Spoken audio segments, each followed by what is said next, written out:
안녕하세요. 크리스천 영성학교 논의하는 신목사입니다. 오늘은 자신의 방언을 분별하지 못한다면 귀신의 포로가 된다 라는 제목으로 한번 생각해 보도록 하겠습니다.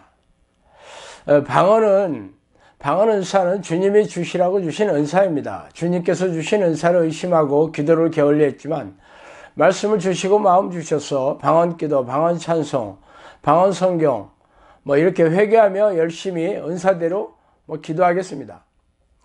제가 지금 말씀드린 이 얘기는 저의 그 동영상에 어떤 분이 댓글로 올린 내용이었어요. 그 동영상의 제목은 방언이나 방언 찬송, 성령춤, 예언이 왜 미혹인가 라는 제목이었습니다. 이 댓글을 올리신 분은 저의 동영상을 보다가 자신의 방언이 그럴 리가 없다는 확신에 가득 차서 댓글을 올렸을 것입니다. 저도 한때 이분처럼 방언이나 방언 찬송을 유창하게 했던 시절이 있었습니다. 그러나 사업에 실패하면서 인생이 무지막지하게 떠내려간 후에야 비로소 오랫동안 집회 분위기로 격앙된 감정을 성령 충만이라고 착각하면서 뜨겁게 기도하고 유창하게 해왔던 방언의 실체에 대해 깨닫게 되었습니다. 그러나 제가 사업에 실패했다고 그동안 해왔던 방언이 가짜라고 말하는 것은 아니죠. 오랜 시간이 지난 후에 제가 악한 영과 피 터지는 전쟁의 한가운데에 들어서면서 비로소 귀신들의 공격 계략에 대해 잘 알게 된 이유였습니다. 그전까지는 분별을 할 수도 없었으며 분별을 해야 할 이유조차 깨닫지 못하며 살아왔죠. 그래서 오늘은 자신의 방언을 분별하지 못한다면 죄다 귀신의 미혹에 포로로 살 수밖에 없다는 것을 말씀드리고 싶습니다. 그러다 방언을 하는 것으로 성령의 임재를 확인하며 신앙생활을 해왔던 대다수의 크리스천들은 제 얘기를 귓등으로 들을 것이 모르는 바는 아닙니다. 그러나 귀 있는 자는 들을 것이고 제가 그렇게 주장하는 근거가 성경적인지 혹은 제 사역에 성령의 증거와 능력, 열매가 있는지 잘 분별하시고 판단하시기 바랍니다. 영성학교를 찾아오는 거의 모든 사람들은 열정적으로 신앙생활을 해왔던 분들이고 그 중에서 상당수가 방언 기도를 유창하게 했던 그런 분들이었습니다. 그러나 정신질환과 고질병 혹은 삶의 지난한 문제가 해결되지 않으며 줄이고 갈급한 영혼을 해소하기 위해 저를 찾아왔었죠. 그래서 영성학교 기도훈련이 시작하게 되면 이곳에서 정한 규칙에 따라 주어야 합니다. 그 중에 하나가 기도훈련하는 도중에는 방언 기도를 하지 말라는 것이에요. 그러나 제가 방언 자체를 부정하는 것은 결코 아닙니다. 방언이 성령의 은사인데 제가 왜 부정하겠습니까? 갈급한 영혼과 삶의 고단한 문제를 찾아왔다면 성령이 자신 안에 계시지 않는다는 것을 받아들여야 합니다. 그렇다면 지금까지 해왔던 방언 기도도 성령이 주신 것이 아니라는 결론이 아닙니까? 그러나 정신질환과 고질병, 풀리지 않는 삶의 문제, 갈급한 영혼을 가지고 있더라도 성령이 자신 안에 계시다고 믿어 의심치 않는 분들은 영성학교에 시행하는 기도훈련을 받을 필요가 없겠죠. 각자 자신의 신앙 방식대로 살아가면 됩니다. 누구의 주장이 맞는지는 심판대 앞에서 서게 되면 알게 될 것이에요. 그러므로 저는 기적이 필요한 사람들만 영성학교에 찾아오라고 말하는 이유입니다. 성령께서 자신 안에 계시다면 이렇게 지옥처럼 살 수 없다고 생각하시는 분들만이 영성학교의 기도훈련을 받아들이게 될 것입니다.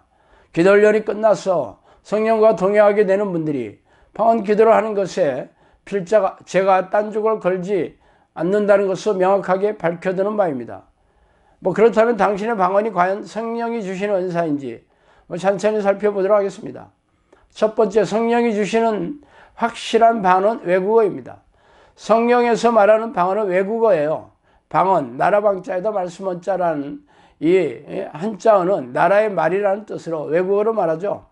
사도행전의 방언 사건은 외국어 방언이었죠. 물론 천사 방언이라고 해서 외국어가 아니라도 성령이 주시는 은사라는 주장에 대해서 저는 아는 바가 없어요.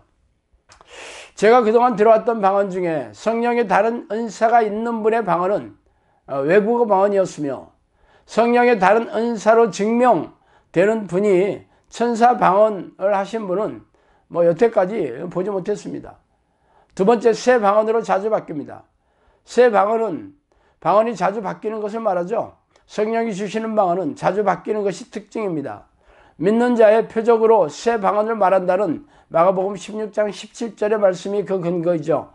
그러나 평생 동안 한 음절만 반복한다거나 아니면 거의 바뀌지 않은 분들의 방언은 성령이 주시는 방언이라는 성경의 근거는 없어요. 세 번째, 거룩한 성품의 소유자여야 합니다.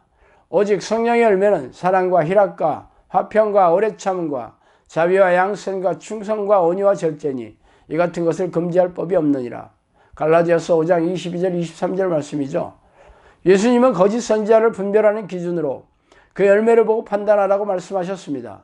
자신의 방언이 성령이 주시는 것이라면 제가 지금 말씀드린 성령의 열매가 있는지 잘 살펴보고 판단하시기 바랍니다. 성령의 열매를 콕 집어서 말하는 것은 대부분 거룩한 성품을 말하고 있죠. 그러나 방언을 유창하게 하면서 부족한 성품이 바뀌지 않는 이들이 어떻게 성령의 사람이겠습니까? 네 번째, 귀신을 쫓아내고 고질병을 고치면서 영혼구원 사역을 하고 있어야 합니다. 성령께서 당신에게 방언을 주신 목적이 무엇입니까? 방언은 하나님을 모르는 세상 사람들에게 하나님의 존재를 알리라고 주신 은사죠. 그런데 이런 용도가 아니라 기도할 때 사용하고 있다면 참으로 기이하지 않습니까? 성령이 당신 안에 계시다면 어떤 일을 하시겠어요? 그분의 목적은 자신이 선택한 자녀들이 죄다 천국에 들어오는 일을 할 것입니다. 사도행전에서 방언을 받은 사도들과 제자들은 무슨 사역을 하였습니까? 편하게 기도하고 다른 사람에게 자신의 영적 능력을 자랑하는 데 그쳤습니까? 아니죠. 귀신을 쫓아내고 귀신이 일으킨 고질병을 치유하면서 영혼을 구원하고 하나님의 나라를 확장해 나갔습니다. 그러므로 당신이 그런 사역의 도구로 사용되고 있는지 찬찬히 살펴보시기 바랍니다. 다섯 번째, 귀신들도 방언을 주어 속입니다. 귀신들은 속이는데 천재죠. 그래서 성경은 이들이 처음부터 거짓말장이이며 거짓의 압이라는 호칭을 붙여주었습니다. 미혹의 영이라는 별명은 속이는 영이라는 뜻입니다. 구약에 많이 등장하는 거짓 선지자들은 귀신들이 하나님이 주시는 예언의 말인 양 속여서 귀에 넣어줘 속이는 자들이죠. 그렇다면 예언은 속이는데 방언은 못 속이겠습니까? 저는 귀신을 쫓아내면서 귀신들이 하는 방언을 수도 없이 들어보았습니다. 그러나 당신에게 그런 분별력이 있습니까? 분별은 성령이 주시는 은사입니다.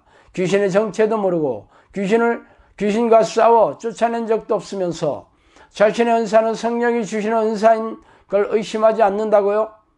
지나가던 개가 배꼽을 잡고 웃을 일입니다. 여섯 번째, 방언, 찬송, 영서, 성령 춤은 명백한 귀신의 작품입니다. 거짓 그리스도들과 거짓 선지자들이 일어나서 이적과 기사를 행하여 할 수만 있으면 택하신 자들을 미혹하려 하리라. 마가복음 13장 22절 말씀이죠. 방언, 찬송, 영서, 성령 춤 등은 명백한 귀신의 작품이 틀림없습니다.